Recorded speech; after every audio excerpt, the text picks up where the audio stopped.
하나님 말씀 사도행전 27장 9절로 24절까지 말씀 함께 봉독하겠습니다. 여러 날이 걸려 금식하는 절기가 이미 지났으므로 항해하기가 위태한지라 바울이 그들을 권하여 말하되, 여러분이여, 내가 보니 이번 항해가 화물과 배만 아니라 우리 생명에도 타격과 많은 손해를 끼치리라 하되, 백부장이 선장과 선주의 말을 바울의 말보다 더 믿더라. 그 항구가 겨울을 지내기에 불편하므로 거기서 떠나 아무쪼록 베닉스에 가서 겨울을 지내자 하는 자가 더 많으니, 베닉스는 그레데 항구라. 한쪽은 서남을, 한쪽은 서북을 향하였더라. 남풍이 순하게 불매 그들이 뜻을 이룬 줄 알고 닻을 감아 그레데 해변을 끼고 항해하더니, 얼마 안 되어 섬 가운데로부터 유라굴로라는 광풍이 크게 일어나니 배가 밀려 바람을 맞추어 갈 수 없어 가는 대로 두고 쫓겨가다가 가우디라는 작은 섬 아래로 지나 간신히 거루를 잡아 끌어올리고 줄을 가지고 선체를 둘러 감고 스르디스에 걸릴까 두려워하여 연장을 내리고 그냥 쫓겨가더니, 우리가 풍랑으로 심히 애쓰다가 이튿날 사공들이 짐을 바다에 풀어버리고 사흘째 되던 날에 배의 기구를 그들의 손으로 내버리니라. 여러 날 동안 해도 별도 보이지 아니하고 큰 풍랑이 그대로 있음에 구원의 여망마저 없어졌더라. 여러 사람이 오래 먹지 못하였음에 바울이 가운데 서서 말하되, 여러분이여, 내 말을 듣고 그레데에서 떠나지 아니하여 이 타격과 손상을 면하였더라면 좋을 뻔하였느니라. 내가 너희를 권하노니 이제는 안심하라. 너희 중 아무도 생명에는 아무런 손상이 없겠고 오직 배뿐이리라. 내가 속한 바 곧 내가 섬기는 하나님의 사자가 어젯밤에 내 곁에 서서 말하되, 바울아, 두려워하지 말라. 내가 가이사 앞에 서야 하겠고 또 하나님께서 너와 함께 항해하는 자를 다 내게 주셨다 하였으니. 아멘. 재앙시대의 교회라는 제목입니다. 예수님은 자신을 가리켜서 길이요 진리요 생명이라고 말씀합니다. 요한복음 14장 6절 말씀, 예수께서 이르시되 내가 곧 길이요 진리요 생명이니 나로 말미암지 않고는 아버지께로 올 자가 없느니라. 예수님이 길이 되어 주시는데, 우리는 예수님이 길이다 그러면 하나님 만나는 길, 이것만 좀 생각할 수가 있는데요, 하나님 만나는 길만 되어주는 게 아니라 모든 것에 길이 되어주십니다. 오늘 메시지 제목이 재앙시대 교회인데, 재앙시대에도 예수님은 재앙을 이기는 길이 되어주십니다. 세상에는 재앙을 이길 수 있는 길이 없습니다. 재앙을 막을 수 있는 길이 없습니다. 그런데 예수님이 재앙을 막는 길이 되어주십니다. 정확하게 말하면 예수님만이 재앙을 막는 길이 되어주십니다. 예수님이 어떻게 우리의 길이 되어주시느냐? 말씀으로 우리의 길이 되어주십니다. 시편 119편 105절에 주의 말씀은 내 발의 등이요 내 길의 빛이니이다. 예수님께서 내 길에 빛을 비춰줘 가지고 우리의 길이 되어주십니다. 예수님만이 우리의 길이 되어주시기 때문에 우리는 우리의 인생, 나의 인생을 생각할 때 예수 안에서 내 인생을 생각할 수 있어야 됩니다. 예수님만이 내 인생의 길이 되어지기 때문에 내 인생 전체를 생각할 때 우리는 꼭 어디에서 내 인생을 생각해야 되냐면은 예수 안에서 내 인생을 생각할 수 있어야 된다는 사실입니다. 바울은 자기가 이제 3차 선교여행을 마무리하면서 예루살렘으로 올라가는데, 자신이 예루살렘으로 올라가면 결박을 당해가지고 이방인의 손에 넘겨줄 것을 이미 다 알고 있었습니다. 아가보라 하는 선지자가 바울의 띠를 가져다가 자신의 수족을 잡아매고 말하기를, 성령이 말씀하시되 예루살렘에서 유대인들이 이같이 이 띠 임자를 결박하여 이방인의 손에 넘겨줄 것이다, 이렇게 이야기를 합니다. 그래서 많은 사람들이 그 아가보라는 선지자의 말을 듣고 또 그렇게 되어질 줄로 확신하고 사도 바울에게 예루살렘으로 올라가지 말 것을 권면을 합니다.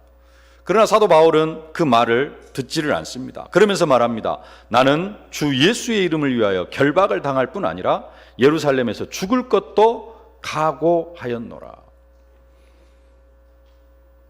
결박을 당해가지고 이방인의 속내에 넘겨줄 것을 뻔히 알고 있습니다. 그럼에도 불구하고 그것이 복음을 위하여서 쓰임받는 길이 되어진다면 나는 결박을 당할 뿐 아니라 예루살렘에서 죽을 것도 각오하였다. 이게 예수님을 길로 인정하고 예수 안에서 살아가는 사람들의 모습입니다. 이것이 진정으로 예수님을 길이요, 진리요, 생명으로 여기고 살아가는 사람들의 자세입니다. 고난이 닥치고 문제가 찾아오고 그것을 별로 문제로 여기질 않습니다. 그러나 우리는 바울 같은 자세가 아니라 사도 베드로가 성령 충만 받기 전에 그러한 상태로 살아갈 때가 많은 것을 볼 수가 있습니다. 예수님이 가룟 유다에 팔려가지고 잡혀서 공회 앞에 섰습니다. 베드로가 이제 예수님이 잡혀갔으니까 어떻게 되어진 것을 보자 해가지고 바깥 뜰에 앉았습니다. 그런데 여종 하나가 베드로를 보더니 너도 갈릴리 사람이 예수와 함께 있었도다.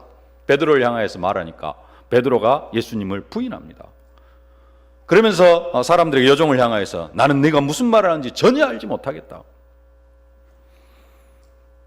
다른 여종이 조금 있다가 다른 여종이 베드로를 쳐다보고는 이제 많은 사람들 앞에 아까 한 여종은 베드로한테 네가 예수와 함께 있었다 그랬는데 이제는 다른 여종은 많은 사람들을 향해서 이 베드로가 예수와 함께 있었다라고 이야기를 합니다.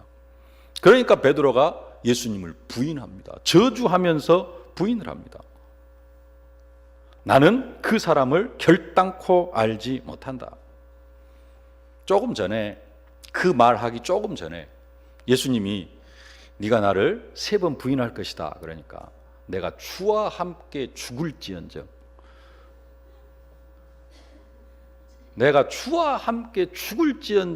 나는 결단코 주님을 부인하지 않을 것입니다. 그렇게 말했던 그 베드로가 상황이 바뀌니까 누구만 생각해요? 예수님 어디로 가불고 없고 예수님을 저주하면서 부인을 합니다. 나는 예수 그 사람 절대 모른다.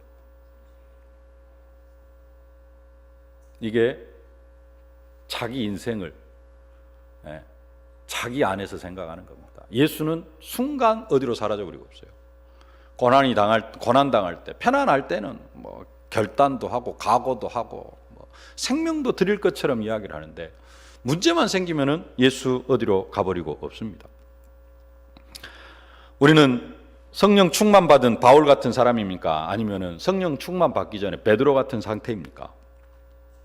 베드로 같은 상태는 아니라 할지라도 대부분 사람들은 자기 인생에 대해서 자기 스스로 계획을 세웁니다. 그리고 그 계획을 이루기 위해서 내 계획을 이루기 위해서 예수의 이름을 부릅니다. 나를 향한 하나님의 계획이 뭘까? 내 인생을 향한 하나님의 계획이 뭘까? 이런 부분들은 생각을 하지 않습니다. 내 인생을 살아가면서 남은 시간, 남은 경제 가지고 하나님을 섬기려고 하지 내 인생 자체를 완전히 하나님 앞에 드리려고 하지는 않습니다. 그래서 성경은 말세 시대를 이렇게 이야기를 합니다. 디모데후서 3장 1절로 5절 우리 함께 봉독하겠습니다. 너는 이것을 알라. 말세에 고통하는 때가 이르러 사람들이 자기를 사랑하며 돈을 사랑하며 자랑하며 교만하며 비방하며 부모를 거역하며 감사하지 아니하며 거룩하지 아니하며 부정하며 원통함을 풀지 아니하며 모함하며 절제하지 못하며 사나우며 선한 것을 좋아하지 아니하며 배신하며 조급하며 자만하며 쾌락을 사랑하기를 하나님 사랑하는 것보다 더하며 경건의 모양은 있으나 경건의 능력은 부인하니 이 같은 자들에게서 내가 돌아서라. 말세에 고통하는 때가 이를 것을 말씀하고 있습니다. 말세에 재앙시대가 올 것이라 그렇게 말씀하고 있습니다. 재앙시대가 오는 첫 번째 이유가 뭐냐? 자기를 사랑하며입니다. 자기를 사랑하며. 하나님을 사랑해야 되는데 하나님 중심으로 예수 안에서 내 인생을 생각할 수 있어야 되는데 하나님 예수 어디로 가불고 없어요. 예수 이름 부르기는 합니다. 근데 그 예수 이름을 부르는 이유와 목적이 내 계획을 이루기 위해서, 나를 사랑하기 위해서, 나를 더 사랑하기 위해서 예수의 이름을 부릅니다. 그리고 예수의 이름을 왜 부르느냐? 돈을 사랑하며 돈을 벌기 위해서 예수 이름을 불러요. 그래서 재앙시대가 올 것이라 그렇게 말씀을 하고 있습니다. 하나님을 자랑하는 것이 아니라 자기를 자랑하고 하나님보다 자신을 더 높이 여기는 그 교만입니다. 교만하니까 재앙시대가 올 수밖에 없다는 겁니다. 이스라엘 백성들에게 역사적으로 7번 재앙이 임했다 그럽니다. 7번 재앙이 임했는데 왜 그들에게 7번이나 그들이 7번이나 재앙을 당할 수밖에 없느냐? 하나님은 이스라엘 백성들이 하나님만 사랑하기를 원했습니다. 그런데 이스라엘 백성들이 하나님을 사랑하는 게 아니라 하나님을 사랑하지를 않아요. 이방 신을 사랑합니다. 이방 신을 사랑해. 그러다 보니까 하나님께서는 나에게로 돌아오라. 그거 하기 위해서 하나님은 이스라엘 백성들이 7번이나 재앙을 허락하시는 것입니다. 지난주에 우리가 말씀을 받았습니다. 우리가 하나님 안에 사는 것이 너무나 중요하기 때문에 우리에게 재앙을 통해서라도 하나님 앞으로 복음 안으로 들어오기를 원하시고 계신다.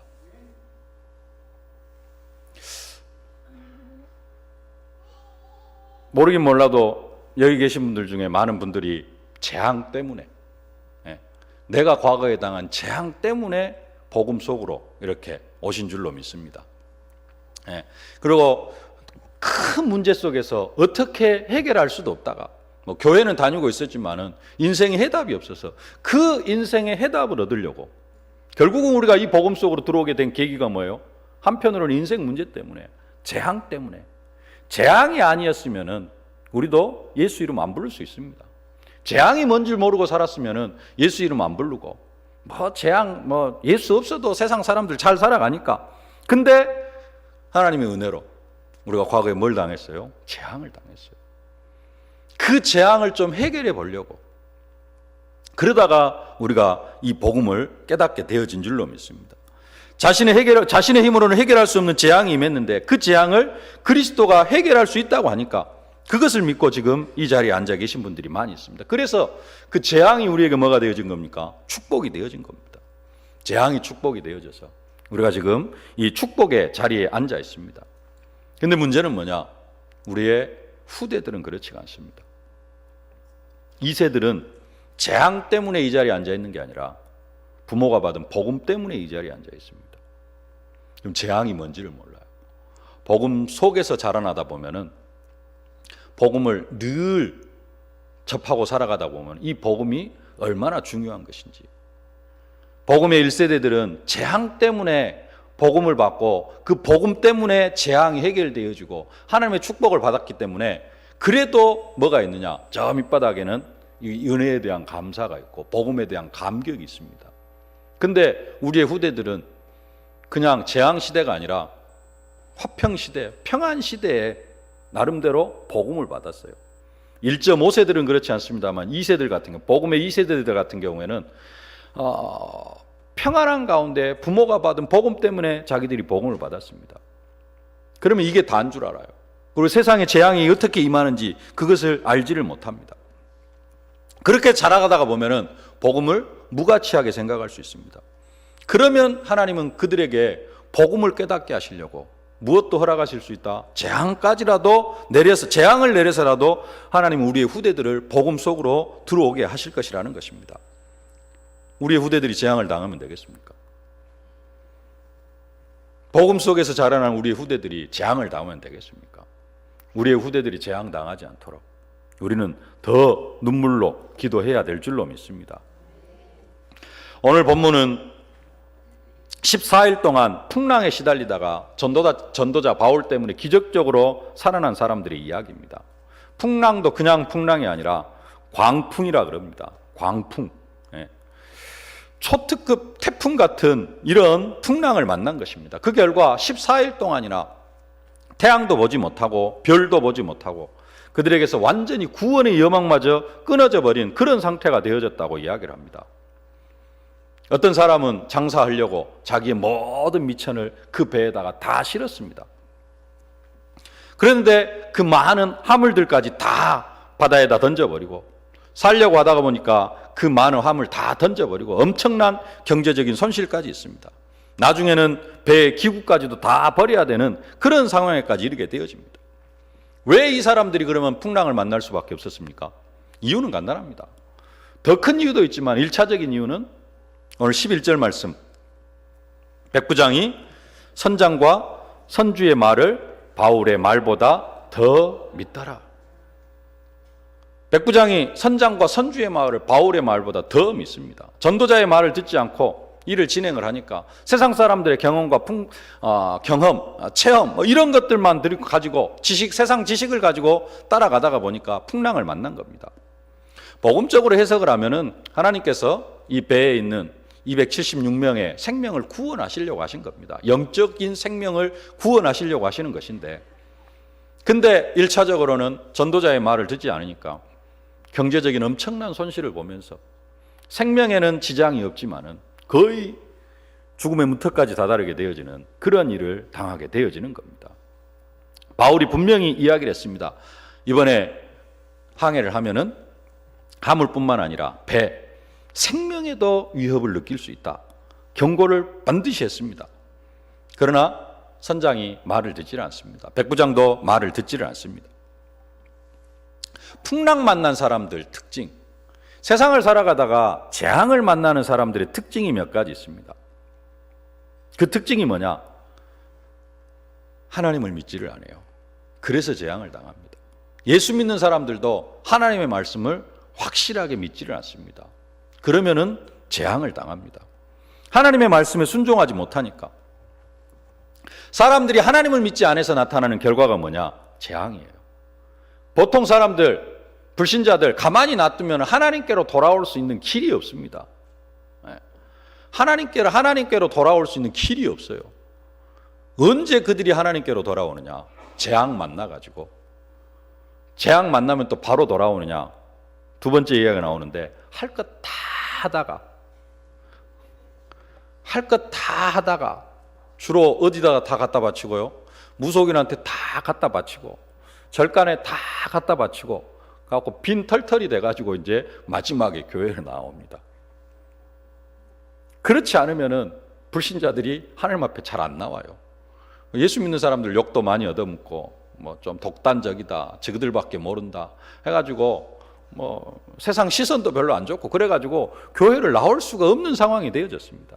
재앙당하지 않고는 사람들이 교회를 나올 수가 없어요. 그래서 하나님을 믿지를 않습니다. 재앙이 아니면은 하나님을 믿지를 않아요. 지금 여론이 그렇습니다. 기독교 하면은 교회 다니면 왠지 좀 부족한 사람이나 다니는 것 같고 없는 사람이 다니는 것 같고 좀 뭔가 좀 결핍되어져 있는 사람이 교회를 다니는 것으로 그렇게 알고 있습니다. 그게 여론입니다. 그래서 나는 아직은 예수 안 믿어도 된다라고 그렇게 생각을 합니다. 희한한 생각, 자기들 기준에서는 맞습니다. 그러면 어떻게 됩니까? 이제 나중에 빈 털털이 돼가지고 지금 누리고 있는 것들 다 잃어버리고 올 수밖에 없는데, 그게 지금 여론이라는 겁니다. 오늘 12절 말씀 함께 봉독하십시다. 그 항구가 겨울을 지내기에 불편하므로 거기서 떠나 아무쪼록 베닉스에 가서 겨울을 지내자 하는 자가 더 많으니. 어떤 사람이 많아요? 움직이자 하는 사람이 많습니다. 지금 있는 항구는 너무 춥다, 좀 따뜻한 데로 움직이자.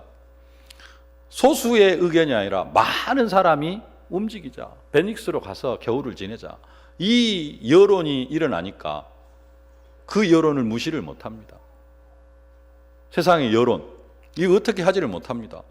여론이 어떻게 합니까? 대통령도 탄핵시키고 지금 시대가 그런 시대가 되어졌습니다. 하나님을 믿으려고 하지를 않습니다. 하나님과 하나님의 말씀, 또 하나님의 말씀을 주실 때마다 하나님의 계획이 선포가 되어지는데 그것을 믿지를 않으니까 자연히 사람들은 여론을 따라갈 수밖에 없고 세상 지식 따라갈 수밖에 없고, 그러다가 결국은 뭐 하게 되어지느냐? 풍랑, 재앙, 이것을 만날 수밖에 없게 되어지는 것입니다. 풍랑 만난 사람들의 두 번째 특징이 있습니다.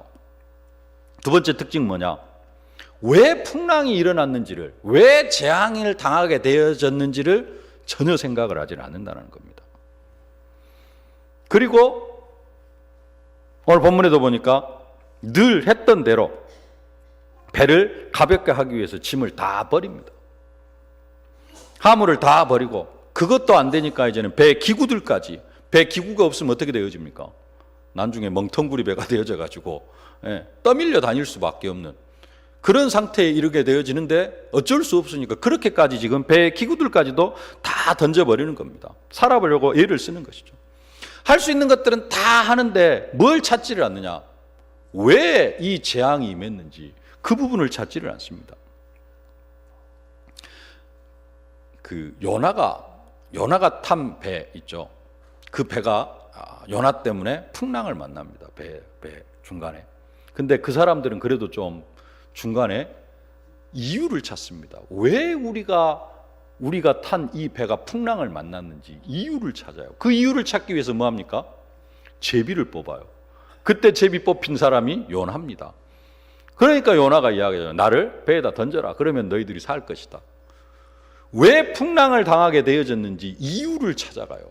근데 지혜로운 사람은 그렇습니다. 근데 세상 사람들은 이유를 찾으려고 생각도 안 해요.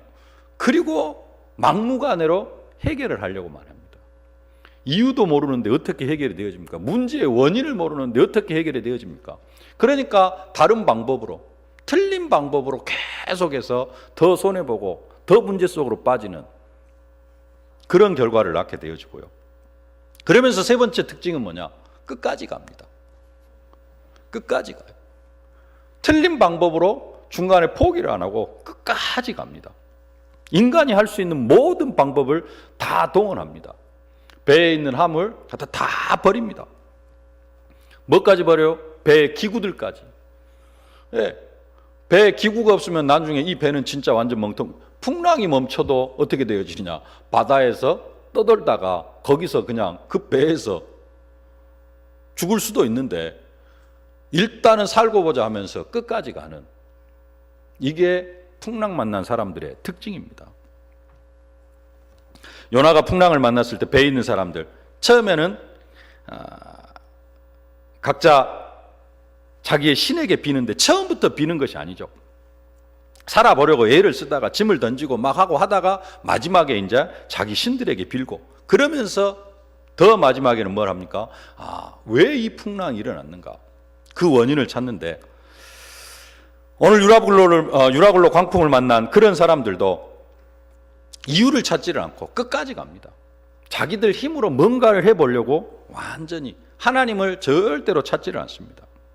처음부터 하나님의 말씀에 순종하고 그 말씀의 인도를 받으면 풍랑을 만나지도 않을 건데 하나님 말씀 듣지도 않고 하나님 말씀 불순종하고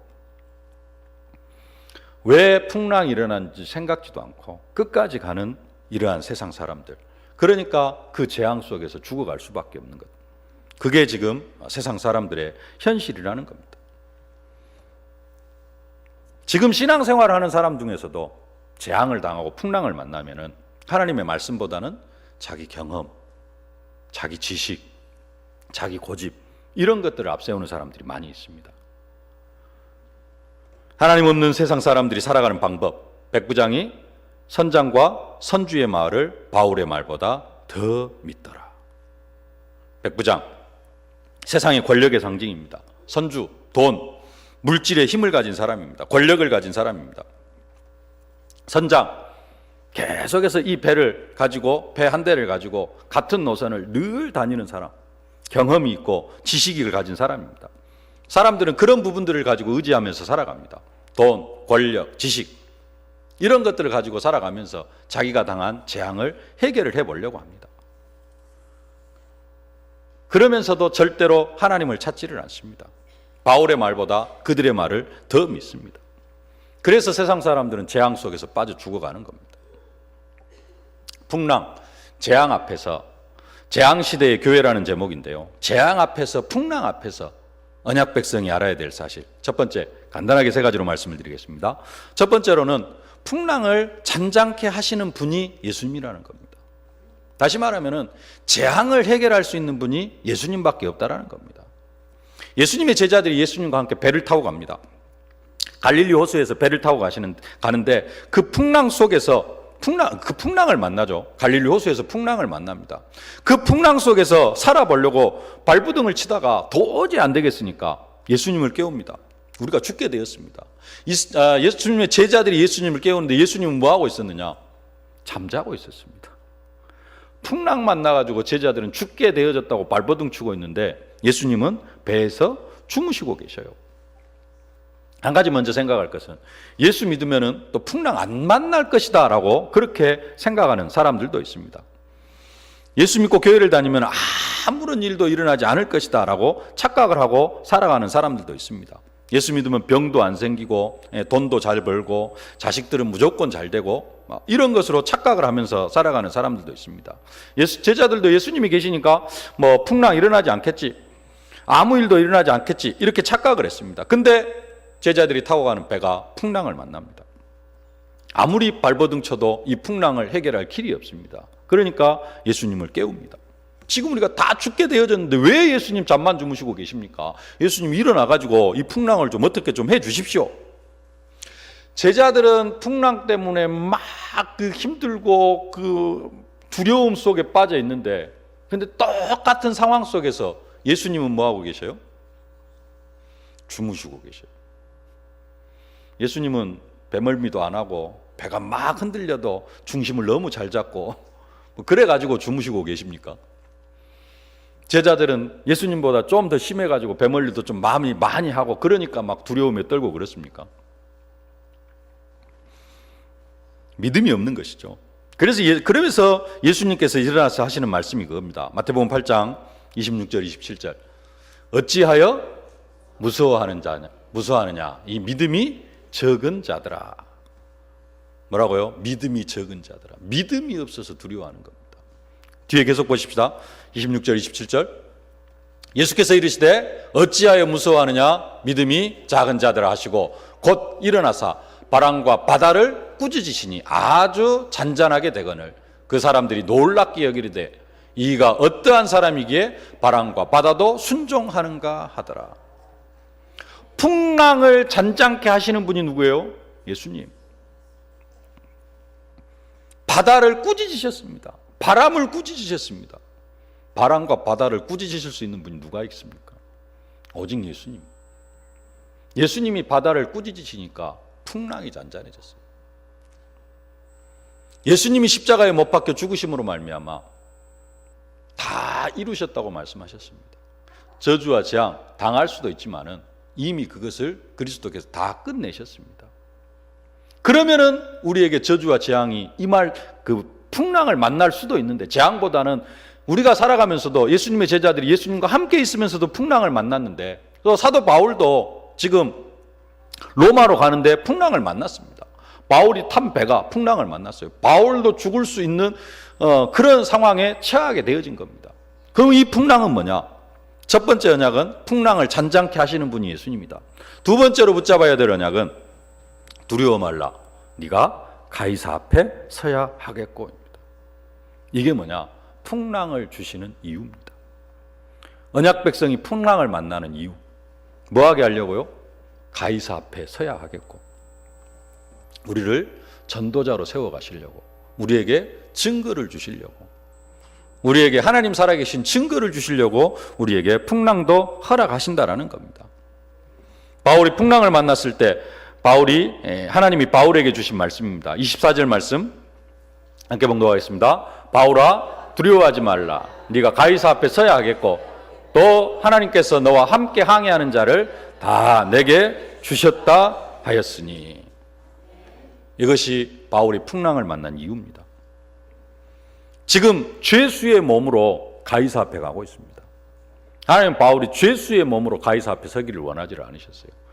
세상 사람들은 다 죄수의 몸으로 손가락질 할 수도 있지만은 그래도 오늘 276명이 이 배에 타고 있는데, 이 276명은 이제는 이 풍랑 사건을 통하여서 바울을 단순한 죄수로 생각하지 않습니다. 뭘로 바뀝니까? 전도자로. 바울을 전도자로 생각을 바꾸게 만드는 겁니다. 바울은 하나님 앞에서 전도자입니다. 275명은 바울이 전도자인 것을 모릅니다. 그래서 이 사건을 통해서 275명이 바울이 전도자인 것을 깨닫게 하시는 것입니다. 그리고 바울에게 하신 말씀이 이겁니다. 두려워하지 말라, 네가 가이사 앞에 서야 하겠고. 이 일을 확실하게 하기 위해서 하나님은 바울을 풍랑을 만나게 하신 것입니다. 요나처럼 이 언약을 붙잡지 않을 때 풍랑을 만나게 하시기도 합니다. 요나는 어디로 가야 됩니까? 니느웨로 가야 되는데 니느웨 가지 않고 다시스로 가니까 풍랑을 만나기도 합니다. 그래가지고 결국은 뭐 하게 하시느냐? 니느웨 가서 복음을 선포하도록 만들죠. 하나님이 이 세상을 창조하시고 세상을 움직이시는데 하나님이 아무렇게나 세상을 움직이는 것이 아니라는 사실입니다. 하나님께서 아무렇게나 우리의 가정, 우리의 자녀, 우리의 직장 현장을 움직여 가시는 분이 아니라는 것입니다. 하나님은 완전한 계획을 가지고 완전한 목적을 가지고 사건 하나하나도 허락하시고 이유 없는 사건이 하나도 없습니다. 사건, 사고 속에는 반드시 하나님의 계획과 목적이 있습니다. 우리는 그것을 볼 수 있어야 될 줄로 믿습니다. 그 이유와 목적은 뭐냐? 우리가 복음 전하도록, 우리가 전도자로 세워져 가는 것, 그게 하나님의 목적인 줄로 믿습니다. 그래서 두려워하지 말고 내가 가이사 앞에 서야겠고, 두려워하지 말고 뭐 하시려고? 하나님은 나를 증인으로 만들어 가시려고 풍랑도 허락하신다라는 사실입니다. 세 번째 붙잡아야 하는 얘기입니다. 풍랑 만난 인생을 살리는 사명을 감당해야 될 줄로 믿습니다. 이게 교회의 사명입니다. 풍랑 시대, 재앙 시대에 교회는 뭐 해야 되느냐? 이 풍랑 만난 사람들을 살려내야 됩니다. 유라굴로 광풍을 만난 276명의 그 배를 탄 그 사람들이 풍랑 만나고 지금 곧 죽어가고 있는 것처럼 교회 밖에는 모든 사람들이 사실은 뭐 만나고 있어요? 풍랑 만나고 있습니다. 우리 믿음의 사람들은 이 믿음을 가지고 있으면은 풍랑을 잔잔케 하시는 분이 예수님이다. 그리고 풍랑 속에서 두려워하지 말라. 너를 내가 증인으로 만들어 주겠다. 이 언약 붙잡고 있으면은 우리는 됩니다. 그리고 풍랑도 지나가게 되어져 있습니다. 근데 중요한 것은 세상 사람들이 이 풍랑을 만나면 어떻게 되느냐? 말씀도 없습니다. 이유도 없습니다. 목적도 모릅니다. 그러면 어떻게 되느냐? 아까 말씀드린 것처럼 원인도 찾지 않고, 원인을 찾지 못하면 다른 방법으로만 계속해서 해결을 하려고 하다가 어디까지 가요? 끝까지 가다가 결국 거기에 누가 없으면, 전도자 바울 같은 사람이 없으면 다 죽어갈 수밖에 없습니다. 그게 풍랑 만난 세상 사람들의 현실입니다. 그래서 우리는 뭐 해야 되느냐? 그들을 살려야 됩니다. 풍랑 만난 배의 희망은 뭘까요? 세상에서, 우리 성경에서 말고 세상에서 풍랑을 만난 배의 희망은 뭐냐면은 등대입니다. 등대. 그리고 암초가 많이 있는 그러한 지역에는 중간중간에다가 뭘 세워놓습니까? 등대를 세워놔가지고 그쪽으로 가까이 못 가게 만드는 게 등대의 역할입니다. 암초가 많은 바다에다가 또 풍랑이 일어나는 바다에 풍랑 만난 배들의 희망이 뭐냐면은 등대입니다. 교회가 무슨 역할을 해야 되느냐? 그 등대의 역할을 감당해 나아갈 수 있어야 됩니다. 세상 사람들은 지금 암초가 수두룩한, 잘못하면은 암초에 걸려가지고 좌초되어질 수밖에 없는 그러한 바닷길을 항해하고 있습니다. 세상 사람들의 인생입니다. 그래서 우리는 뭘 해야 되느냐? 암초에마다가 뭘 만들어놔야 돼요? 등대를 만들어야 됩니다. 그 등대가 뭐냐면은 다락방입니다. 그 등대가 뭐냐? 현장의 말씀운동의 현장입니다. 그 등대가 뭐냐? 현장 지교회입니다. 전문교회입니다. 교회는 뭘 해야 되느냐? 현장에다가, 모든 현장에다가 이 말씀운동을 깔아가야 됩니다. 여러분 자녀 현장에다가도 말씀운동을 깔아가야 되고, 여러분 직장 현장에다가도 말씀운동을 펼쳐가야 됩니다. 그 말씀운동이 있으면은 여러분 직장 생활하는 사람들이 뭘 만나요? 영적인 풍랑을 만납니다. 풍랑 만나면 빠져 죽어갑니다. 그 풍랑 만난 여러분 직장 사람들을 구하는 방법이 뭐냐? 말씀운동이라는 겁니다. 바울이 뭐라고 이야기합니까? 풍랑 만난 사람들한테 이야기하잖아요. 두려워하지 말아라. 생명에는 지장이 없겠고 다 구원할 것이다. 여러분들이 현장에서 그 사명을 감당해 나아갈 수 있어야 된다는 겁니다. 근데 여러분들이 그 사명을 감당해 나가지 않으면은 여러분들은 풍랑에서 빠져나올 수 있지만 예수 생명이 있기 때문에 여러분 주위에 있는 사람들은 그 풍랑 속에서 다 빠져 죽습니다. 그래서 뭘 해야 되느냐? 우리는 생명운동을 해야 되는 겁니다. 재앙시대의 교회, 재앙 만난 세상 사람들을 향하여서 교회의 사명이 뭐냐? 복음을 선포하되 어떻게? 말씀운동, 다락방을 쫙 펴가면서 말씀운동의 현장을 깔아가면서 등대의 역할을 감당해 나아가야 될 줄로 믿습니다. 그게 재앙시대의 교회의 사명인 줄로 믿습니다.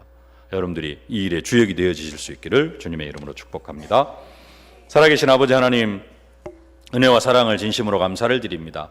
세상 사람들은 풍랑 속에서 살아가고 있고 우리도 그 세상 사람들과 함께 살아가다 보니 풍랑을 만날 수밖에 없는 그러한 현실을 살아가고 있사온데 아버지 하나님, 우리에게 언약으로 함께하여 주심을 진심으로 감사를 드립니다.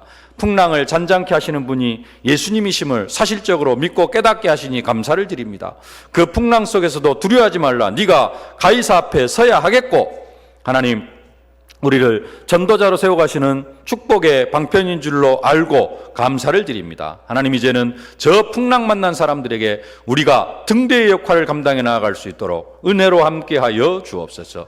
직장 현장에, 가정 현장에, 삶의 현장 속에 말씀 운동을 깔아가는 등대의 사명을 감당해 나아가는, 세상의 빛의 사명을 감당해 나아가는 저희들과 우리 교회가 되어줄 수 있도록 축복하여 주옵소서. 예수님의 이름으로 기도하옵나이다.